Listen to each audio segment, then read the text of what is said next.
Hey Wargamers, it's time for another Patreon Army List review.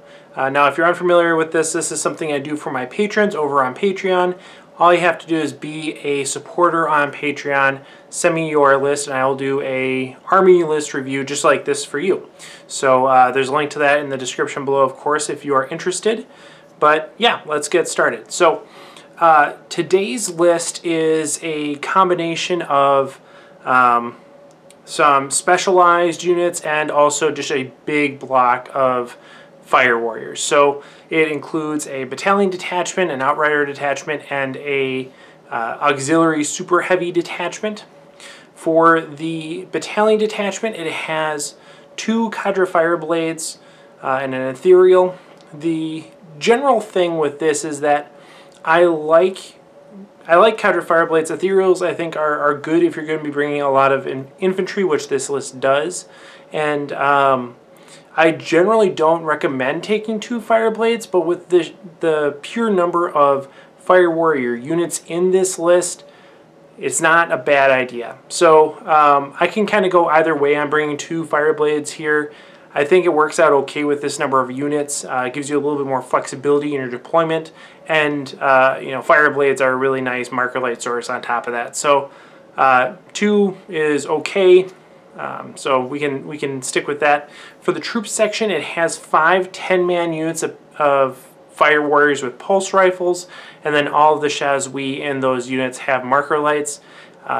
If I'm going to go mass infantry, this is the way I would do it. You could potentially switch, you know, one or two. You'd have to switch a couple of these out actually in order to make up the points, but you could switch some of those out for breachers if you want a little bit more aggression in your list. But if we're looking for a fire warrior base, I think this is a solid way to do it. 5 10-man units. If you're getting them in rapid fire range along with the fire blade, that's 150 strength 5 shots. There's not very many things that are going to you know, go away unscathed from 150 shots. You know, on average you're going to be hitting what, 75 of those without marker light support, more if you do have at least 1 marker light on there, which I don't think is going to be a problem. So that alone should tell you that you are going to be doing some significant damage. You know, if we kind of play that out a little bit more, 75 and then 75 shots, 75 hits, and then let's say you need 5s to wound even. So let's say you're going up against a vehicle. So that's 1/3 of the shots. So that's at least 12 wounds on a vehicle just from fire warriors.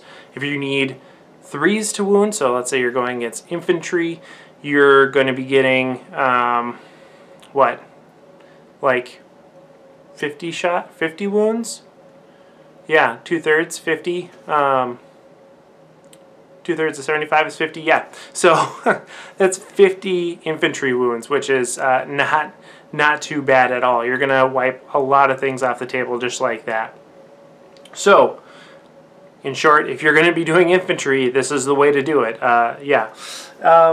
And then, in addition to that awesome backbone of fire warriors, there's a Sunshark bomber included. I think the Sunshark is a good utility piece if you are lacking the ability to take out mobs of infantry or to take out heavy infantry. In this case, I don't think it really brings that much unique firepower or maneuverability to this army. I think there's enough other things that can take care of infantry or massed units that the Sunshark would normally do very well at, that you don't have to worry about that. And then for things that you want a more specialized unit, I just don't think the Sunshark is going to be that reliable. So the Sunshark has a little bit too much overlap with other parts of this list, and so it's not my favorite part. I like the Sunshark in general. It's fine. It's not the most competitive thing, but it still is a good unit on the tabletop. But in this case, I think it's a little bit too redundant with other aspects of the list. The Outrider Detachment includes a quad fusion commander, always a solid choice. And then Shadowsun with a command link drone. Shadowsun I think is generally fairly weak, but if she's going to be hanging around with those fire warriors, she's going to make the ability to stand and shoot that much more useful. Like, basically, the Fire Warriors are going to have that much more accuracy, and with 150 shots, re-rolling all your misses just like that is going to really add up. So again, a really good use of her potentially if you can pull it off. A little bit situational, but if you can pull it off, I think she could really amplify the fire output of those Fire Warriors and really make a difference. But the command link drone really doesn't bring anything to the table. All it does is allow you to re-roll ones in the shooting phase, and if you get a single marker light, you're doing that anyway. So I'm really not a fan of the command link drone, so I would definitely get rid of that, especially considering that there are so many marker light sources in this list already. Command link drone is not worth it. The Outrider Detachment also includes a unit of 3 crisis suits, each with 2 plasma rifles and a flamer, along with 2 gun drones and 2 marker drones.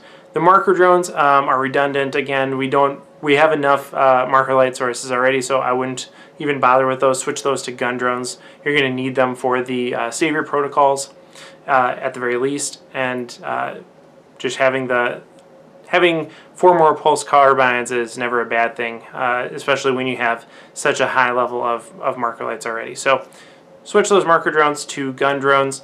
And then again, because we have such a massive ability to take out infantry, I'm not worried about the flamer. I think the flamer is not necessary here, and I think it would be better suited if we oriented these crisis suits to be more anti-heavy infantry or anti-vehicle, anti-monster. And so for that reason, I would switch these guys to not have flamers, but instead have fusion blasters. And additionally, if I were to be bringing flamers with these guys, I would absolutely want stealth suits, which also work very well with Shadowsun. So for that reason, I'm switching these guys to fusion blasters. Right, and then the fast attack portion of the Outrider Detachment is 3 different unit of Pathfinders, 1 10-man and 2 5-mans. One of the 5-man and the 10-man each have all of the specialized drones. This is okay. You know, I am not really a big fan of any of the Pathfinder drones. I don't think they really lend that much to the army and just leave you open to more kill points. Although with this number of units in this list already, you already have a significant number of kill points, but why make it worse?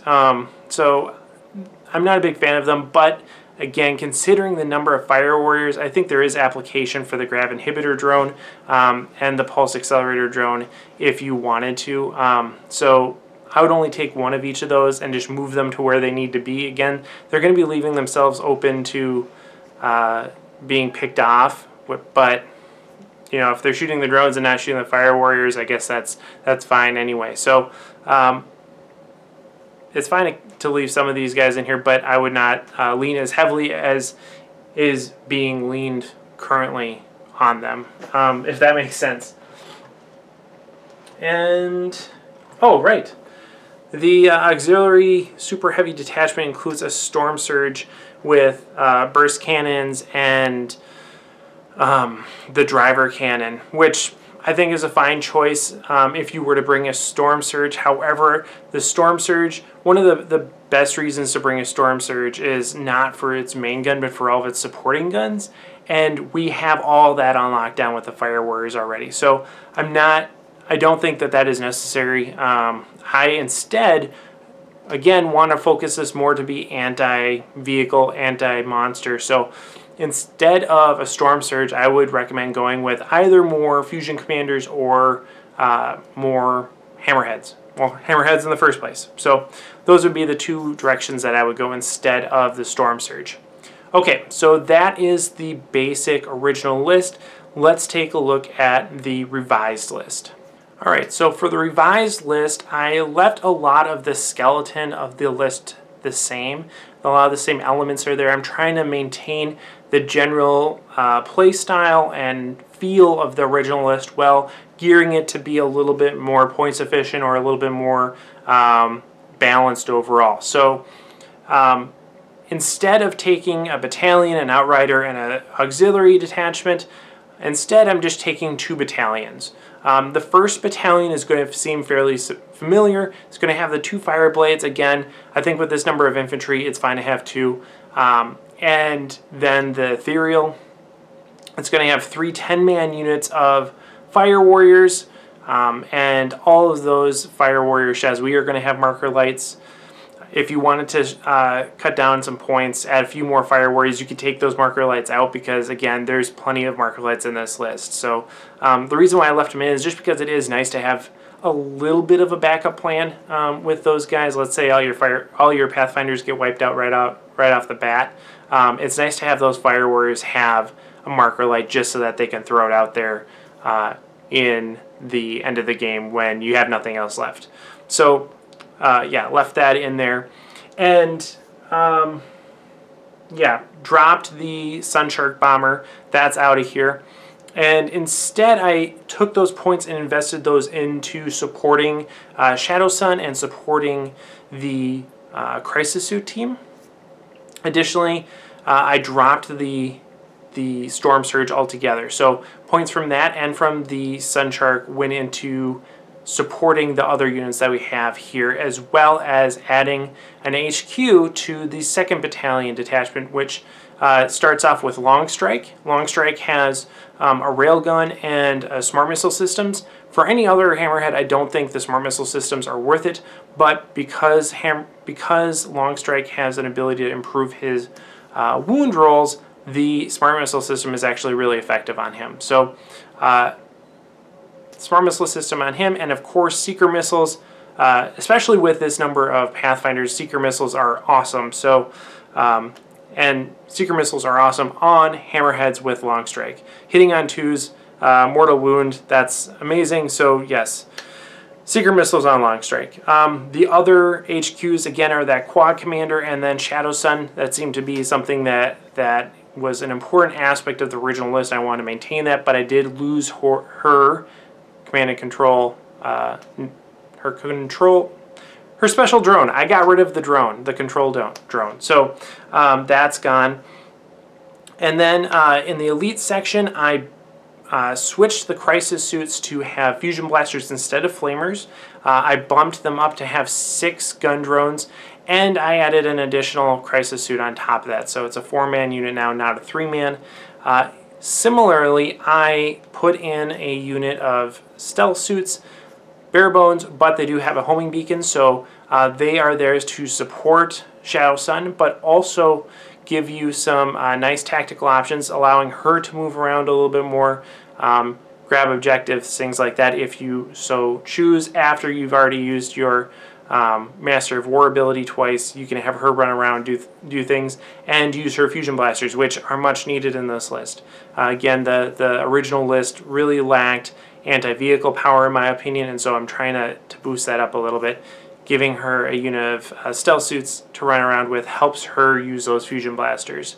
And then the homing beacon in that unit is going to allow you to deliver these crisis suits in a desired position, so they can really lay down the hurt. They don't need it. They don't need the homing beacon. You can deploy them without the homing beacon via deep strike just fine because they don't have flamers. They are going to be able to fire their weapons just fine outside of 9 inches, but if you're within 9 inches, you're going to get that 2d6 take the highest melt damage on the fusion blasters, which is going to be good. So that's the elite section. For troops, I have one of those original 5 10-man units of fire warriors and then 2 5-man units. I split one of the 10-man units into 2 5-mans in order to give us our 3 troop choices for a 2nd battalion. And neither of those have marker lights, just to make us hit the right point limit there. And then for heavy support, we have another Hammerhead with seeker missiles, this time just with gun drones and a railgun. So And finally, for fast attack, I have 3 5-man units of Pathfinders. So we lost a few Pathfinders, and then additionally, I only have the Grav Inhibitor drone and the Pulse Accelerator drone in one of those units. There's no recon drones, and the other 2 Pathfinder units have no drones with them at all. So that's the list. To recap, a ton of infantry. We have 50 Fire Warriors, 15 Pathfinders, 2 Fireblades, 1 Ethereal, 4 Crisis Suits, a bunch of Stealth Suits, Commander, Shadowsun, Longstrike, and a Hammerhead. And yeah, is that about it? So the main idea here is that you have the infantry and your Hammerheads being your fire base, really owning that deployment zone, and then you have Shadowsun either allowing your Fire Warriors to reroll all of their misses for a couple turns, or moving up, advancing with the stealth team and dropping down homing beacon and kind of being this more aggressive unit. Again, I'm a big fan of kind of like flanking movements with stealth suits, so I would have them run up the side, drop a homing beacon, and then have them in the crisis suits kind of push the opponent on one of their flanks. It's an idealized situation, but in general, I think that's kind of a good starting mentality as to how you might want to use them. Overall, I think this list is going to do fantastic against infantry-heavy lists. It's going to do well against light vehicles. With that number of shots, you're going to do fairly well. Where it's going to struggle is with things that have really high toughness, or a lot of Death Guard. I can imagine it doing fairly poorly against, especially if there's any hit modifiers. So -1, -2 to hit is going to be really hard on this army. So yeah, that is about it. Let me know what you think in the comments below, what things you like about the list, what things you would change. Again, if you want me to do an army list review for you, head on over to Patreon, join us over there, and be part of that supporter community. But as always, thanks for watching, and happy wargaming.